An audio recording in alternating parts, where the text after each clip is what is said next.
Okay masters. ఈరోజు విభీషణుడు, అశ్వత్థామ, నారదుడు ఈ మాస్టర్స్ ముగ్గురు గురించి కొంచెము క్లుప్తంగా చెప్తాను. ఈ మాస్టర్స్ గురించి ఒక కొద్దిగా ఇన్ఫర్మేషన్ చక్కగా అద్భుతంగా నేను చెప్తాను. ఈ మాస్టర్స్ ఈయన ఏం చెప్తున్నాడంటే, విభీషణుడు నా జీవిత సందేశం ఏమిటంటే, మీ చుట్టూ మీ చుట్టూ అంత పతనమైపోతుండగా, ముక్కలైపోతుండగా, నాశనమైపోతుండగా, మనుషుల్లో ఒకరిపై ఒకరికి నమ్మకం లేకుండా పోతుండగా, మీరు మాత్రం ఆధ్యాత్మికంగా ఎదగడం నేర్చుకోవాలి. ఏమన్నా కూడా అయిపోని, నాశనం అయిపోని, ముక్కలైపోని, ఏమన్నా కూడా అయిపోని విభీషణుడు చెప్తూ ఉన్నాడు. కానీ మీరు మాత్రం ఆధ్యాత్మిక ఎదగడం నేర్చుకోవాలి. అలాంటి పరిస్థితులు అన్నవి అద్భుతమైన ఆధ్యాత్మిక పునాది అవుతాయి. ఆ టైంలో మీరు ఏదైతే నేర్చుకుంటారో అద్భుతమైన ఆధ్యాత్మిక పునాది అవుతాయి. నేను క్రమశిక్షణ ఆయన ఆయన ఏం ఏం చెప్తున్నాడంటే, విభీషణుడు క్రమశిక్షణకి మారుపేరండి. క్రమశిక్షణతో నేర్చుకుంటాడంట ప్రతిదీ కూడా. రావణుడు తమ్ముడు. ఈయన ఏం చెప్తున్నాడంటే, రావణుని సోదరుడు ఈ ఐహికత అనేది ఏ క్షణమైనా పగిలిపోయే బుడగే తప్ప మరొకటి కాదు. కొంత నిజాయితీ ప్రయత్నిస్తే నా స్థితికి మీరు చేరుకోగలరు. ఆయనేం చెప్తున్నాడంటే, ఐహికత అంటే ఈ సుఖాలు, సంతోషాలు, ఈ ఈ సుఖభోగాలుండేటివి ఐహికతో సమానం. నీటి బుడగ లాంటివి. బుడగ ఎప్పుడైనా పగిలిపోవచ్చు. అది శాశ్వతం కాదు. కానీ నువ్వు ఆధ్యాత్మికంగా ఎదుగుతావు చూడు, అదే శాశ్వతం. అదే నిన్ను సంరక్షిస్తుంది, నిన్ను రక్షిస్తుంది. ఏ మార్గంలో ఎప్పుడున్నా కూడా నిన్ను రక్షించేది ఏంటంటే ఆధ్యాత్మిక మార్గం.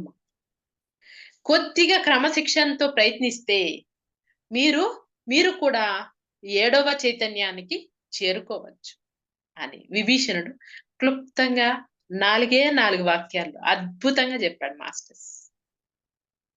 ఈయన అశ్వత్థామ ఏం చెప్తున్నాడంటే, మనకి మనం సహాయం చేసుకోగలిగినప్పుడే మనం ఇతరులకు సహాయపడడానికి అర్హులం అవుతాం. మనకి మనము సహాయం చేసుకున్నప్పుడే ఇతరులకి కూడా సహాయపడగలం. శ్రద్ధ, కష్టపడి పని చేయటం, ఇవే నేను మీకు ఇచ్చే సందేశం.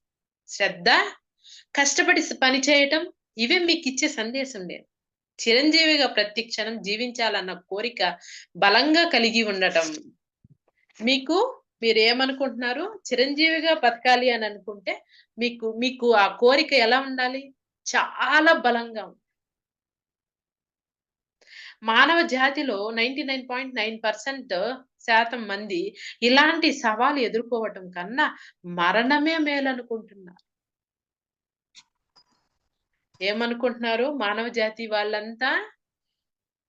ఇలాంటి సవాలు ఎదుర్కోవటం కన్నా మనము చనిపోవటమే మేలనుకుంటున్నారు.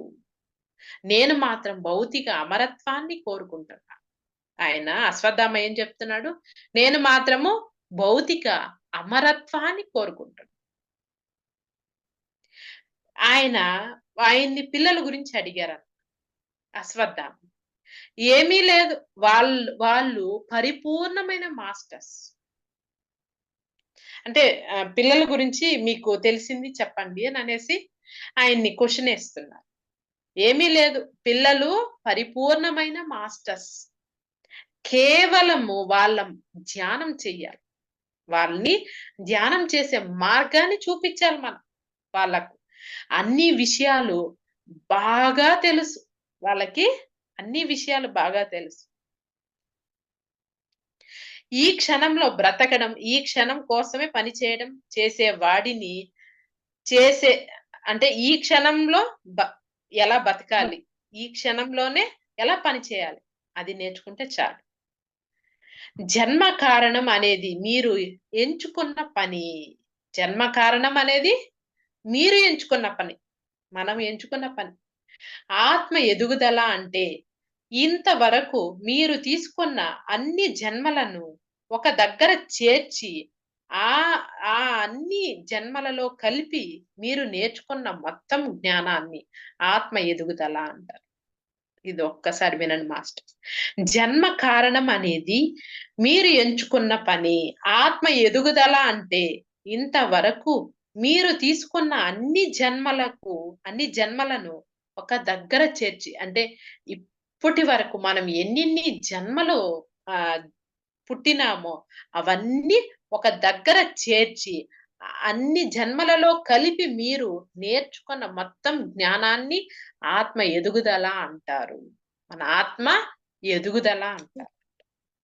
లేకపోతే శిష్యులు చేలల్లో అని పిలవడానికి బదులు ఒక శిష్యుల్ని మాస్టర్స్ అని పిలిచే వాళ్ళెవరు అంటే శిష్యుల్ని చేలలు అని పిలుస్తారంట. కానీ మన గురువు మాత్రము ఏమని పిలుస్తారు? మాస్టర్స్ అని పిలుస్తారు. అలా పిలిచే వాళ్ళు ఎవరున్నారు? మీ పత్రిజీ సార్ తప్ప అని ఈయన అశ్వత్థామ క్లుప్తంగా చెప్తూ ఉన్నాడు. ఆయన ఏం చెప్తున్నాడంటే ఆత్మ ఎదుగుదల అంటే మనం ఇప్పటి వరకు ఎన్నెన్ని జన్మలైతే జన్మించామో ఆ జన్మలన్నీ ఒక దగ్గర చేర్చి దాన్ని ఆత్మ ఎదుగుదల అని ఆయన చెప్తూ ఉన్నాడు.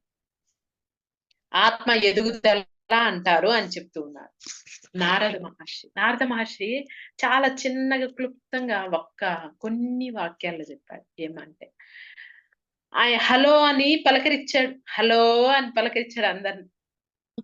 ఎందుకు అట్లా పలకరిస్తున్నాడు అని నేను అనుకున్నా. ఆయన ఏం చెప్తున్నాడు? మనకి నారదుడు హలో చెప్తున్నాడు.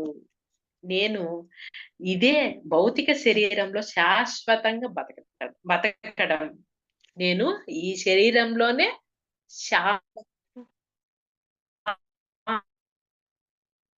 శాశ్వతంగా బ్రతుకుతున్నాను. ఏళ్ల శరీరం లాగా దృఢంగా తేలిగ్గా ఉంది. ఇప్పటికీ కూడా ఆయన ఏమనుకున్నాడు? మనం నిర్ణయించుకున్నామంటే 40 ఏళ్ల శరీరం 40 ఏళ్ల శరీరం కావాలా? ఆమె సీతాదేవి 20 ఏళ్ల శరీరంగా పుట్టింది కదా! అలాగా ఆయన 40 ఏళ్ల శరీరంగా దృఢంగా ఉండాలి అని అనుకున్నాడు. అలానే ఉండిపోయాడు. నా పని ఏమి అంటే ఒక పరిధి నుండి ఇంకొక పరిధికి జ్ఞాన సందేశం మోసుకుపోవటం. ఒక పరిధి నుండి ఒక దగ్గర నుండి ఇంకొక దగ్గరికి జ్ఞాన సందేశాన్ని మోసుకుపోవడం ఆయన పని. అతను కూడా భూమి మీదకి అడుకుడికి వచ్చి వచ్చి విసుగు వచ్చింది ఆయనకి. ఆయన ఏందంటే జ్ఞాన సందేశాన్ని మోసేదే కాకుండా ఆయన జన్మ ఎలా అంటే ఆయన కూడా మనలాగే ఎన్నో జన్మలు ఎత్తాడు. ప్రతిసారి భూమి మీదకి వచ్చిపోయి ఆయన జన్మ అంటే విసుగొచ్చేసిందంట. చిరాకు వచ్చిందంట ఆయన జన్మ అంటే. ఎందుకు మనం ఇన్నిసార్లు వస్తున్నాం, ఇన్నిసార్లు పోతున్నాము అనేసి. ఏ లక్ష్యము లేకుండా బతికేస్తున్నాను అని అనిపించిందంట. ఏ లక్ష్యము నాకు లేదు అని అనిపించిందంట. 15వ ఏట ఇల్లు వదిలి వచ్చేసాను. 15వ ఏట ఆయన ఏం చేశాడు? ఇల్లు వదిలి వెళ్ళిపోయాడు. ఒక చోటు నుండి ఇంకో చోటికి, ఒక పరిధి నుండి ఇంకొక పరిధికి వెళ్ళడమే ఆయన పని అంట. ఆధ్యాత్మిక జ్ఞాన సందేశాలను తీసుకొని వెళ్ళేవారంట. ఒక చోట నుండి ఇంకొక చోటకి, ఒక పరిధి నుండి ఇంకొక పరిధికి ఏం చేసేవాడు?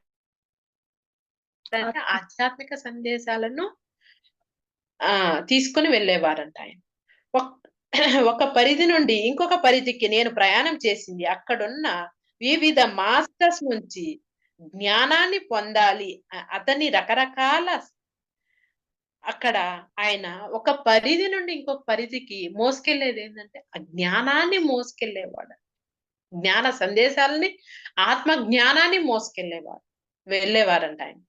కానీ అందరూ ఆయన్ని చాలా ఇబ్బందికరమైన మాటలతో మాట్లాడేవాళ్ళంట.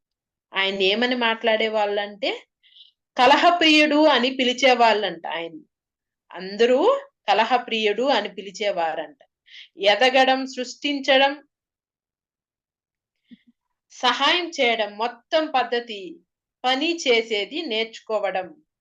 చూడండి, ఆయన ఏందంటే ఎదగడం, సృష్టించడం, సహాయం చేయడం, మొత్తం పద్ధతి, పని చేసేది నేర్చుకోవటం అనేది చెప్తూ ఉండేవాళ్ళంట ఆయన. ఎలా ఎదగాలి, ఎలా సృష్టించాలి, ఎలా సహాయపడాలి అనేది చెప్పేవాళ్ళంట. ఆయన ఎంతో అద్భుతంగా మాస్టర్స్, ఎంతో అద్భుతంగా నారద మహర్షి ఎంతో మందికి చాలా చాలా సహాయం చేసేవారు. చేసే ఆయన. ఎందుకంటే ప్రతి ఒక్కరూ నాలాగా ఎదగాలి అన్నది ఆయన చెప్పే ఒక జ్ఞానం. ఇక్కడ ఆయన క్లుప్తంగా పూర్ణాత్మ గురించి చెప్పాడు. మన పూర్ణాత్మకు మనం జీవాత్మలం, మన జీవాత్మలకు మనమే పూర్ణాత్మలం. మన పూర్ణాత్మకి ఎవరు? మనమే జీవాత్మలం. మన జీవాత్మకి మనమే పూర్ణాత్మలం. మన పూర్ణాత్మ పరిపక్వత చెందడానికి రకరకాల పనుల మీద పంపిస్తుంది. మన పూర్ణాత్మ పరిపక్వత చెందడానికి రకరకాల పనుల మీద మనల్ని ఈ భూమి మీదకి పంపిస్తుంది. మీ పూర్ణాత్మకు మీరు దారం లాంటివారు. మీ పూర్ణాత్మకి ఎవరు? మీరు దారం లాంటివారు. ఆ దారం నుండే ఆ జ్ఞానాన్ని స్వీకరిస్తుంది పూర్ణాత్మ. జీవాత్మ దగ్గర నుంచి ఆ దారం నుండి పూర్ణాత్మ స్వీకరిస్తుంది. మీ మనసుని, బుద్ధిని తెరవండి. ఆయన ఏం చెప్తున్నాడంటే మీ మనసుని, మీ బుద్ధిని తెరవండి, తెరిచి చూడండి. మీ గురించి మీరు పరిపూర్ణంగా నేర్చుకోండి. మీ గురించి మీరు మీ మనసుని, మీ బుద్ధిని తెరవండి, పరిపూర్ణంగా నేర్చుకోండి. మీరు మీ గురువు దగ్గర నేర్చుకోండి. మీ గురించి మీకు మీ గురువుకు మాత్రమే తెలుసు. మీ గురువు ఎప్పటికీ మీకు మంచి దారే చూపిస్తాడు అని ఆయన చెప్తూ ఉన్నాడు. ఆత్మ ఎదగడం మొదలు పెట్టేసరికి విధి ప్రభావం మన మీద ఉండదు. ఆత్మ ఎదగడం మొదలు పెట్టేసరికి విధి ప్రభావం ఏమీ ఉండదు, మొత్తం ఖాళీ అయిపోతుంది. ఆ విధికి అనుగుణంగా బతకడంలో ఆనందాన్ని పొందుతుంది. ఆ విధికి అనుగుణంగా బతకడంలో ఆనందాన్ని పొందుతుంది. కేవలం ధ్యానం ద్వారానే ఆధ్యాత్మికతలోకి వెళ్ళగలుగుతారు.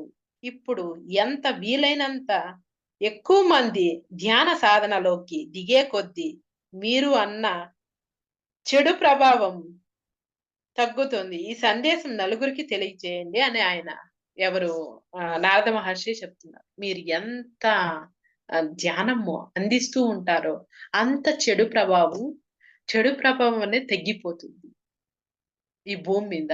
చెడు ప్రభావం తగ్గిపోయినప్పుడు అప్పుడు ఏమవుతుంది? భూమి ఏమీ కాదు, భూకంపాలు, సునామీ అవంతా ఏమీ రావు.